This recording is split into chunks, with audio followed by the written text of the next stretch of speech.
This is Sylvia with Running with Needles and Scissors. It is August 11th. Still in the same outfit I was in my other video because it's only about 5 minutes later. This is the release video for the Needlework Marketplace that happens at the end of August. And I want to share with you my 5 releases. I'm super excited about them. And yeah, it's been a lot of work, a lot of fun, and I'm done. And I'm so glad. So the first one is a Tombstone Angel. I'll just hold it up. This is going to be a series, and the title of the series is May Thy Needles Rest in Peace.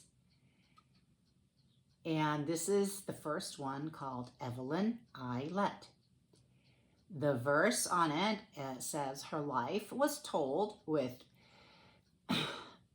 linen and thread.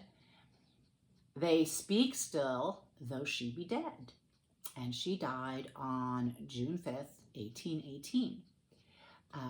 She was a maker of samplers. There's a little over one S squeezed in there because I could not make it work no matter what I tried. But, you know, taking a lesson from our lovely young sampler makers, I squeezed it in that way. This is stitched on 40 count Eastwick from Needle and Flax. And the board is from April from Homestead Needleworks, and she made this one for me because I couldn't find one in the right size. So the design comes out, it's 100 by 140, and it comes out to 5 by 7. And so you can see that it fits on there beautifully. Like I said, this is the first one in a series, and I am so excited to keep going with this. I've got tons of ideas and notes, and it will be a fun little journey on the Tombstone Angel side. So that is number 1. Number 2 you have seen, but now it's all framed, and this is called Love You More. And I designed this for our 35th wedding anniversary. The motifs come off of a very large sampler that will most likely be out at the Nashville Needlework Market next year. So you see there's, you know, a colonial man and woman. Her dress has some back stitching on so that it sort of does a crisscross design. You know, the grape arbors. I really, really love this. This is framed in a repurposed frame. You can see it's a little bit vintagey antique that I found in Big Trash Day in Germany. I'll show you what was in it. So it was this. Oh, in German it's called a Stich. It's something that's engraved on a copper plate and then printed. And this is from Munich. And you can see it's seen better times. It's got a little bit of spots and whatnot.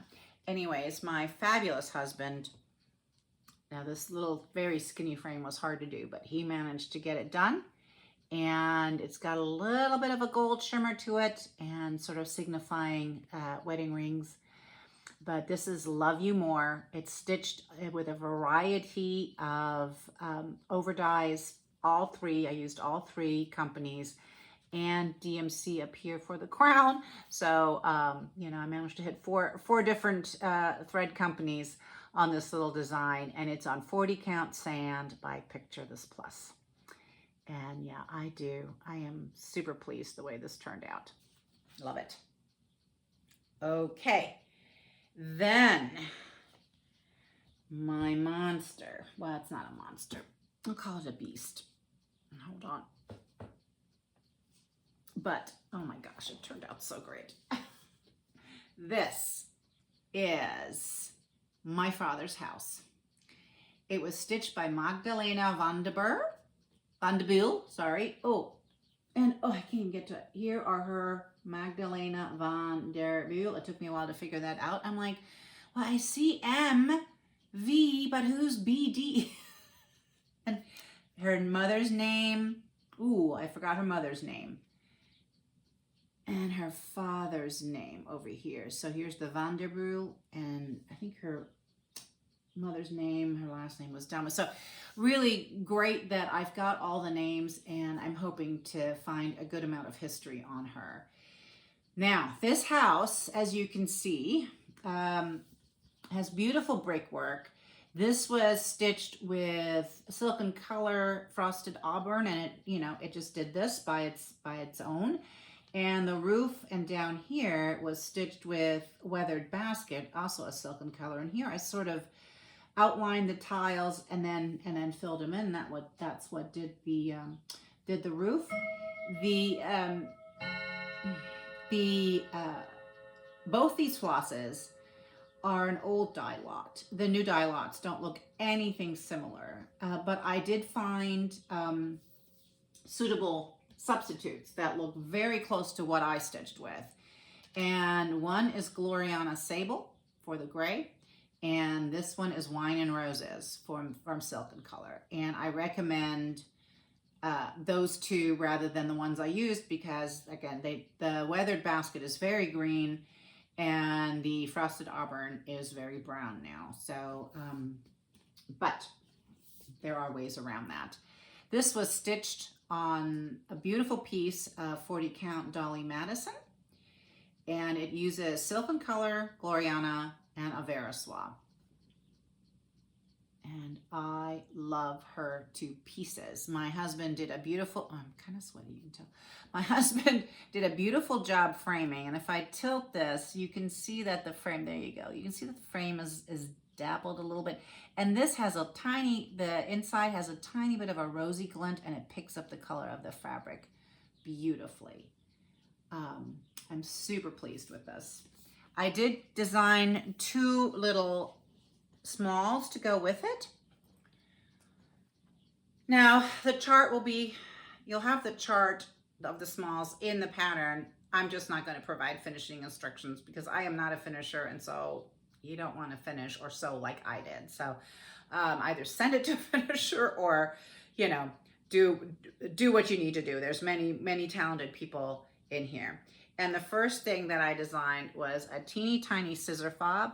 Now I remember, and I put some Blackbird fabric on the back. Now, if I had to do this again, I would use a piece of, okay, so wait, let's stop. This is stitched on 32 count taupe Lugana over 1, and I would do a counter piece to the back and do a back stitch join because it's so small. It was really difficult, and trying to turn it inside out and get the corners, and I was sweating it. This is a Premax scissor, the Soft Touch Red. I love these, absolutely. And the little cording comes from a finishing kit from Lady Dot Creates. So I can't tell you anything about that, but this is what I designed. I had to put a little sawtooth border around it. I remember when we did the Snooty Parrot stitch along, and there was a scissor fob design, and it was so fun to have this while I was stitching on the sampler. And then the other thing I did was I took one of the motifs, and I'll show you which one, and just stitched that up. I did a color change. I used colors that were in the sampler, but I used different colors from what is in the sampler on this motif, but I wanted it to match the Blackbird fabric. And so I made a little needle book. This little button trim, which is so sweet, comes from France. One of my, many visits there, I picked that up, and I just put some vintage buttons on there. And this is just some twill tape.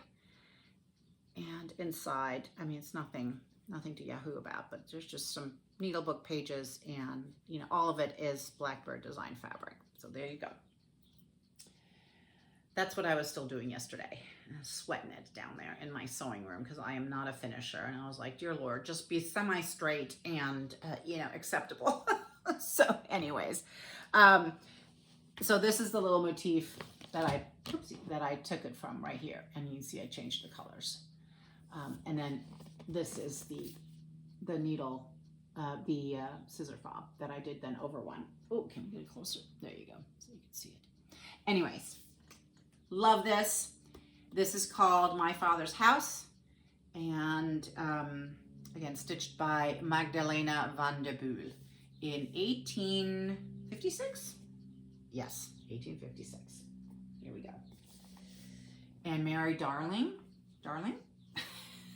get on it. I know you've been waiting for this. And I just saw on Instagram that you've had some stitching mojo, lack thereof, but it's coming back. So just in time.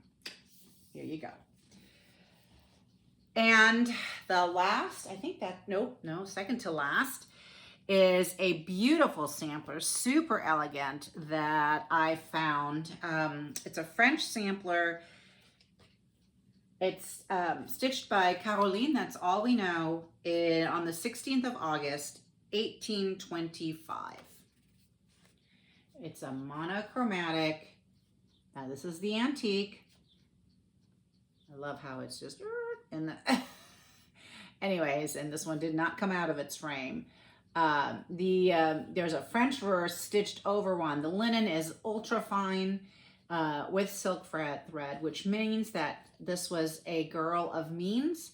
And I'm assuming she's a little older, just because it was, and not that it's a challenging sampler, but to get that stitched over one, etc., that's quite the thing. Now, my long-suffering, wonderful friend Diane stitched this for me, and she stitched it on 36. Back up. I don't know where I got 36 from. 5363 uneven weave linen from Legacy, sycamore seed pod, with Tudor silks in antique black, Gloriana Tudor silks. And here is what we have. And she's a beauty, and she's so elegant and just reminds me of Paris. I think that's what really spoke. And it was interesting. I was trying to put a gold frame on it to match, and it just did not look good. I think it's the color of the linen. It just kind of faded everything. And so we ended up with a really lovely black frame. Again, my husband did the framing. Diane stitched and pinned this for me. What a good friend, right? And she also is stitching it in a very vintage red color that we got from Vicki Clayton. It's in superfine silk. It's not available, but it's for her own personal use. But she wanted to show how it would look in red. And I'll have a photo of that later, probably on my website. And probably I'll post it on Instagram when she's done. But basically, the verse... okay, so back up. So what I did was I charted it as is with the French verse over one. I also charted it with an English translation over two. The whole, this over two and all this over two. So you get to pick which way you want to go. I am not charting the French verse over two. I think those who are interested in stitching it as is will stitch the French verse over one. Now, my dear friend, as I go in closer, Diane, I told her she could just do 10 stitch on the verse, but no, not Diane. She did full crosses. I was like, you crazy? And then she comes and says, I want to stitch it again in red. And I was like, you very crazy. So, and she's doing it on 56 count. And the joke was that she would work on this for a while and then give her eyes a break and work on 56 count. Anyways, but it is a stunner in red, I have to say. I gave her a piece of 56 count pecan, I think it's pecan by Silk Weaver. And like I said, the floss is a very vintage red from Vicki Clayton. You can't get it in super fine, but once I get the cone back, so it's still on a cone, once I get the cone back, I can share with you exactly what it is, and possibly, we can convince her to dye it. But it's really lovely. So there was a translation put on the antique sampler. but it's not the way I translated it, because I think this was translated verbatim and I translated it a little bit more in terms of like, what does it mean? So not verbatim, but what does it mean? And I will read you the verbatim translation. It says, yes, the candor attributed to infancy goes to show what that which tests the heart. Respect, love, tender recognition. They're my wishes, they're my happiness. And I sort of translated it more like the innocence of childhood, because candor also can mean innocence. So the innocence of childhood reveals what the heart longs for. Respect, love, tender memories. This is my wish and my joy. That's how I translated it, most likely. Anyways, so this is Caroline, and I've titled this The Innocence of Childhood, Caroline, 1825. There you go. My last release is another set of buttons. So my friend Lisa, when I showed her the chart, she was like, I love it. She goes, I can't wait to stitch it. And she didn't have to wait. I was like, hey, stitch the model for me, which she did graciously and beautifully. So here, oh my gosh, I gotta straighten them out. They're not attached. We know how it happens when I don't attach my buttons and I try to show them. They go flying. So here are my buttons for the fall, and they say acorn. Aren't they fun? So I've got that squirrel sitting in the A. I've got oak leaves in the C. Of course, the O is an acorn. How could it not be? The R has some late blooming flowers, fall flowers, and the N has, is this back upside down? It is. That's what happens. Hold on. And there we go. Now the pumpkin's not growing upside down. And the N has a pumpkin on it. Isn't that fun? And it was stitched with Gloriana Fall Foliage. Here it is. Ooh, there's a bird and another bird against the window, but they bang into the windows all the time. They just flutter around there. Anyway, so back, it's Fall Foliage, and I will be including, although I'm not kitting these up anymore, so I will include enough of the Gloriana in the kits for you to stitch it. You can get Lugana anywhere easily. So this is stitched on 32 count taupe Lugana by Zweigart, and you need about a 9 by 12 inch piece to get them done.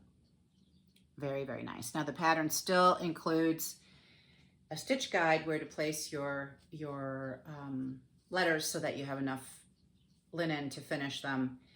And like I said, enough silk to do the design. I still have the little boards here, so those can be ordered. You can ask your shop to order them.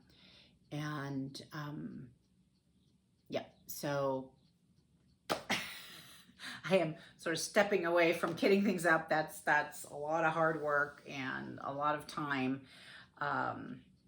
At least for wholesale purposes, I'm not going to kit. Yes, so that concludes my releases. I hope you enjoyed it. Oh my gosh, I forgot to show it's been laying here. This is the antique of my father's house. So here we go. It's a wool sampler. Here's the back. And she was a joy to stitch with the silks, etc. I really had a good time, but it was quite, I was committed on that one.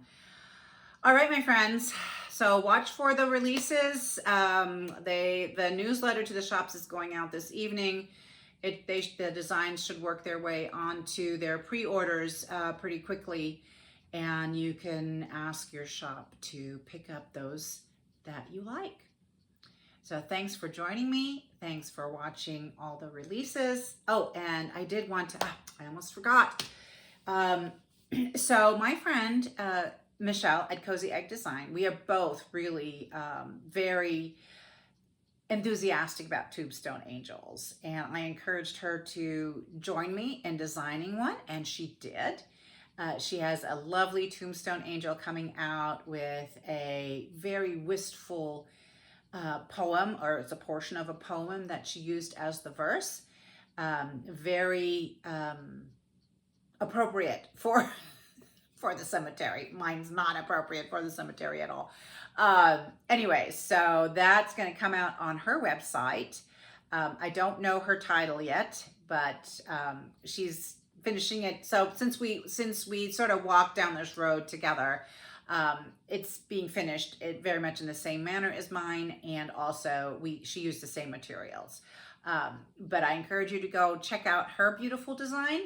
And also, she released a Bristol sampler that she reproduced. It was a friend's Bristol sampler, Shelley Myland, and it is a stunner. It's probably one of the most beautiful Bristols I have seen. And so that is also available on her website. So head on over there. I'm going to put her website down below. It's Cozy Egg Designs. And with that, I leave you. Have a wonderful weekend, lots of stitching, and we will see you again pretty soon. Until that time, stay happy, healthy, and terrific. Bye.